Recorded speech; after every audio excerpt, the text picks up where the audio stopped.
प्यारे छात्रों, अभी मैंने सुबह के सत्र में तुमको एक्सरसाइज 6.5 क्वेश्चन नंबर 1 विस्तार से बताया था कि किस प्रकार से हम एल्जेब्रिक मेथड से बीजगणितीय विधि से ये ज्ञात कर सकते हैं कि फलन उच्च है निम्नलिखित है और कौन सा उच्चतम मान का बिंदु है या निम्नतम मान का बिंदु है। उसको मैंने तुमको ये अवकलजों के अनुप्रयोग के द्वारा प्रथम अवकलज विधि, द्वितीय अवकलज विधि, तीनों विधियों से समझाया था। अब पुनः मैं इस प्रश्नावली के अन्य प्रश्नों की हिंट तुमको दे रहा हूँ, इनको आप समझिए, आप स्वयं हल करेंगे। इसके खंड संख्या 2 में ये कह रहा है फलन दिया है f(x) बराबर 9x² प्लस 12x प्लस 2। अब यदि इस फलन का आपको निरीक्षण करना है तो आप कैसे करेंगे? यदि आप इसको एल्जेब्रिक मेथड से करेंगे तो आप क्या कीजिएगा, जो व्यंजक 9x² प्लस 12x प्लस 2 है इसमें से एक पूर्ण वर्ग व्यंजक प्राप्त कीजिएगा।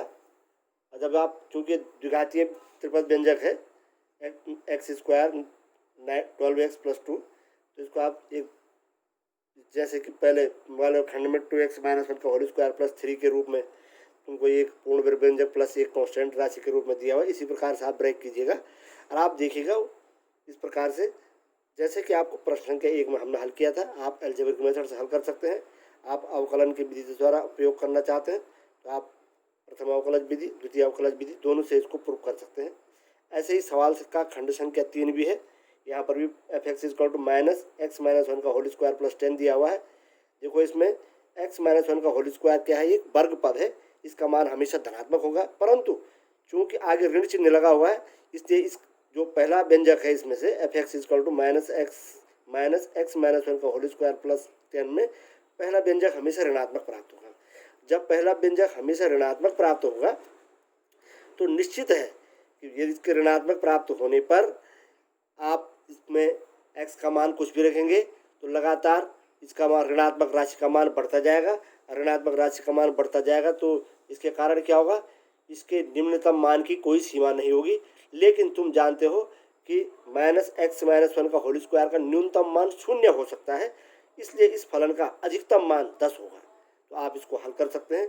प्रश्न संख्या 4 देखिएगा, यहाँ पर फलन तुमको दे रखा है g(x) = x³ + 1। जरा मैं इसको तुमको खंड जो फोर्थ है इसको मैं तुम्हारे सामने एक्सप्लेन कर देता हूँ। g(x) = दे रखा है x³ + 1।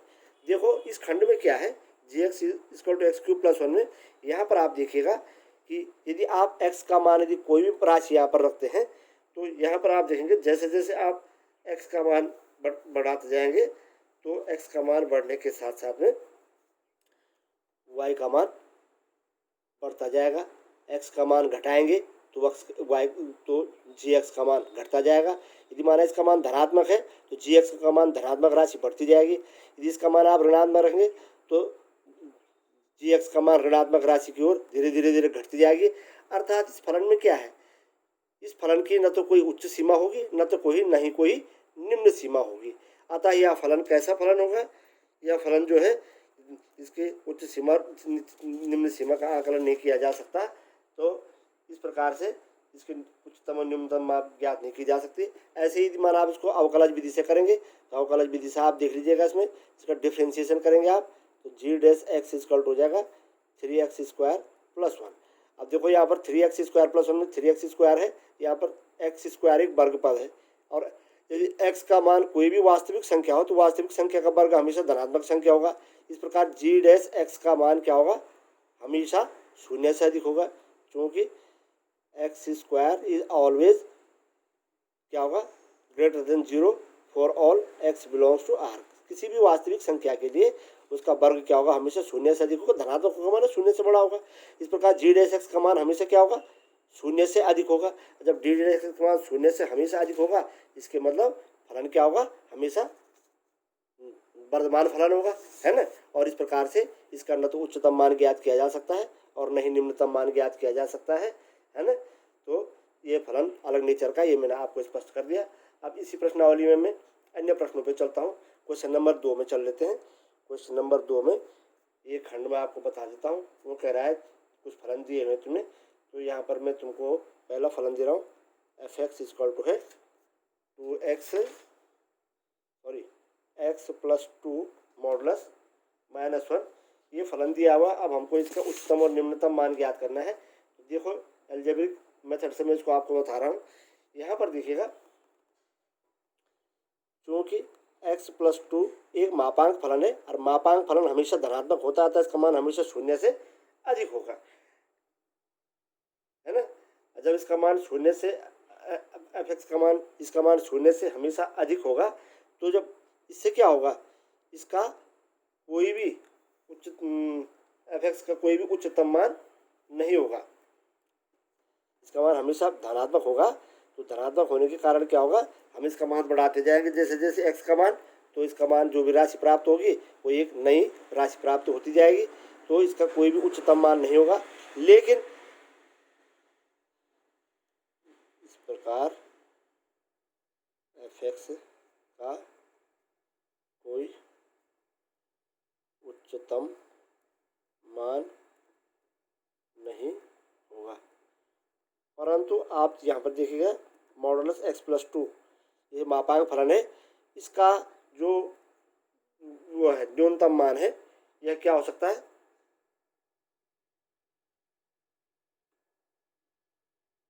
शून्य हो सकता है, इससे कम नहीं हो सकता। जब इसका मान, इसका न्यूनतम मान शून्य हो सकता है, इस देयरफॉर x+2 = 0 हो सकता है। इट मीन्स x = -2 हो सकता है ना। तो तथा x बराबर -2 रखने पर, इसमें f(x) में x बराबर -2 रखने पर देखो f(x) = होगा -2 + 2 -1 = होगा 0 - 1 = -1। तो फलन का क्या होगा भाई, फलन का निम्नतम मान, फलन का निम्नतम मान ऋण 1 होगा तथा किस बिंदु पर ये मान ऋण 1 आया, x बराबर -2, निम्नतम मान का बिंदु होगा। इस प्रकार से आपने देख लिया कि फलन का निम्नतम मान क्या होगा, ऋण 1 होगा, तो फलन के निम्नतम मान का बिंदु क्या होगा, x बराबर ऋण 2 होगा। ऐसे ही अन्य फलनों में देखिए, मैं आपको भरबली समझा देता हूँ।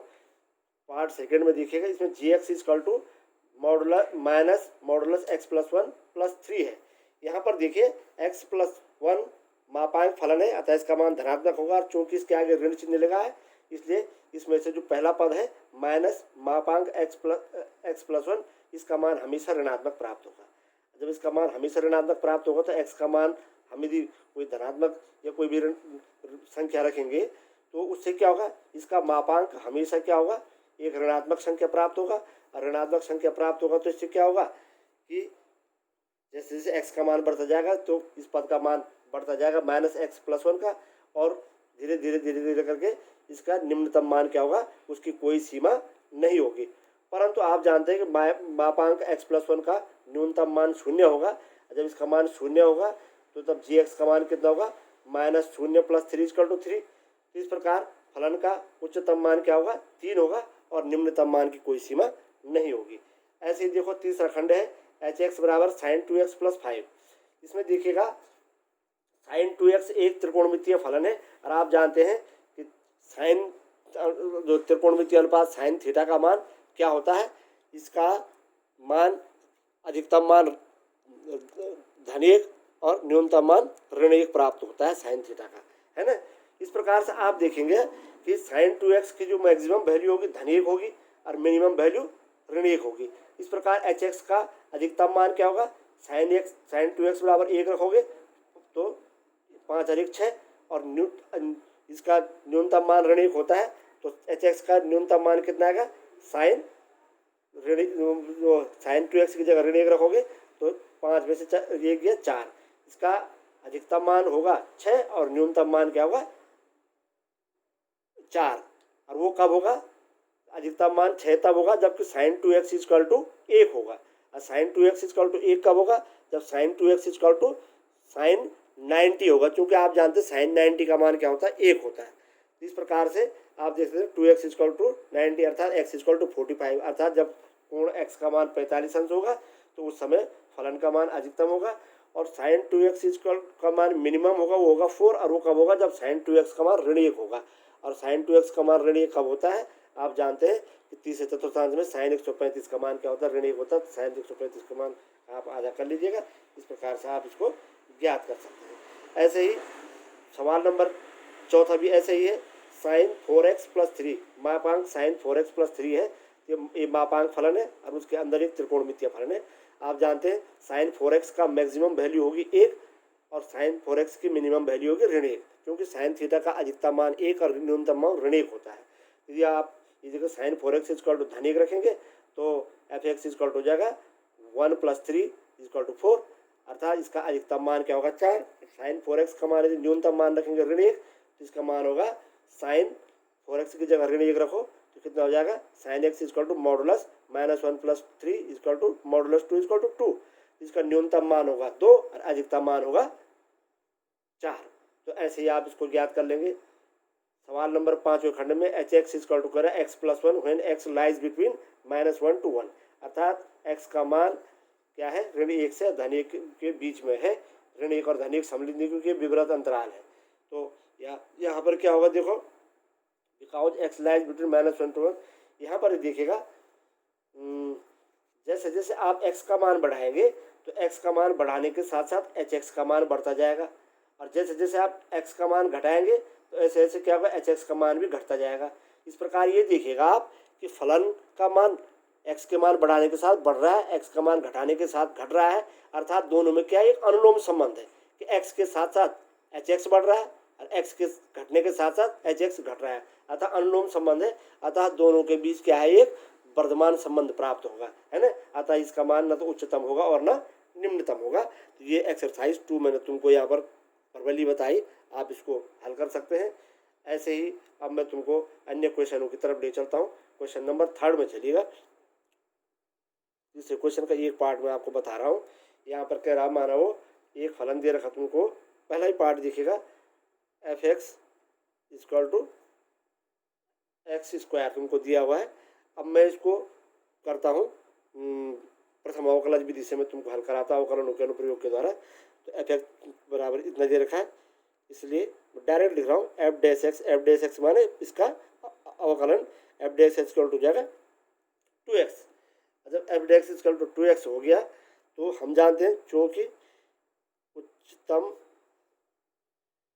या निम्नतम के ज्ञात करने के लिए हम क्या कहते हैं, हमने कहा जिस बिंदु पर फलन का मान उच्चतम और निम्नतम होगा वहाँ पर फलन का क्या होगा, डिफ्रेंशिएशन, फर्स्ट ऑर्डर डिफ्रेंशिएशन 0 होगा। f'(x) इक्वल टू 0 रखने पर, रखे साहब 0 रखिएगा आप, क्या 2x equal to 0 implies that x equal to 0। अच्छा x इक्वल टू 0 आ गया तो अब हम बिंदु x इक्वल टू 0 के दाईं ओर और बाईं ओर इसके लिए परीक्षण करेंगे फलन के लिए। देखो माना ये x इक्वल टू 0 है और मैं इसके दाईं ओर बाईं ओर ये फलन है तुम्हारे पास f(x) इक्वल टू x², लगभग इसका ग्राफ इस प्रकार से प्राप्त होगा आपको, ठीक है ना। तो उच्चतम और निम्नतम के लिए देखिएगा, यदि माना x का मान 0 से थोड़ा अधिक हो, 0 से थोड़ा कम हो तो क्या होगा, ऋणात्मक राशि होगी। जब ऋणात्मक राशि होगी तो f'(x) का मान क्या होगा, देखो यहाँ x इक्वल टू, हाँ ठीक है, माना x इक्वल टू, मैं तुमको यहाँ पर सिद्ध करके दिखा रहा हूँ, -0.1 लिख देता हूँ, अर्थात 0 के बाईं ओर किसी बिंदु पर। अब चलिए साहब f'(x) की वैल्यू क्या आएगी भाई, यानी f' -0.1 इक्वल टू आ जाएगा 2 × 0.1 -0.1 यानी -0.2, ठीक है ना। और इसके बाईं ओर चलिए, सॉरी ये x³ का ग्राफ है नहीं, चलिए कोई नहीं, ये भी लगभग डैश एक्स का नहीं है, एक्स क्यूब का आना है, ठीक है ना। तो यहाँ पर देखिए इसका इसकी वैल्यू इतनी आती है। अब मैं फलन का एफ डैश एक्स का मान निकालता हूँ एक्स इज ग्रेटर देन 0 पर, अर्थात किसी बिंदु को लेता हूँ मैं एक्स बराबर 0.1 पर, अर्थात एक्स बराबर 0 के दाईं ओर F dash x equal to है एक्स स्क्वायर इक्वल टू हो गया F dash equal to 2x equal to 2 into x की वैल्यू 0.1 इक्वल टू 0.2। अब इस प्रकार से आप देखिएगा कि ये शून्य से बड़ा है और जब इसका मान क्या है बाईं ओर है तो शून्य से छोटा है। इस प्रकार देखिएगा कि जैसे ही ये बिंदु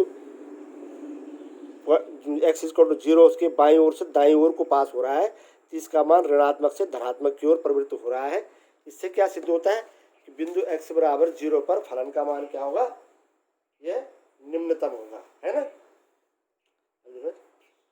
क्योंकि एफ डैश एक्स का चिन्ह ऋणात्मक से धनात्मक में परिवर्तित हो रहा है।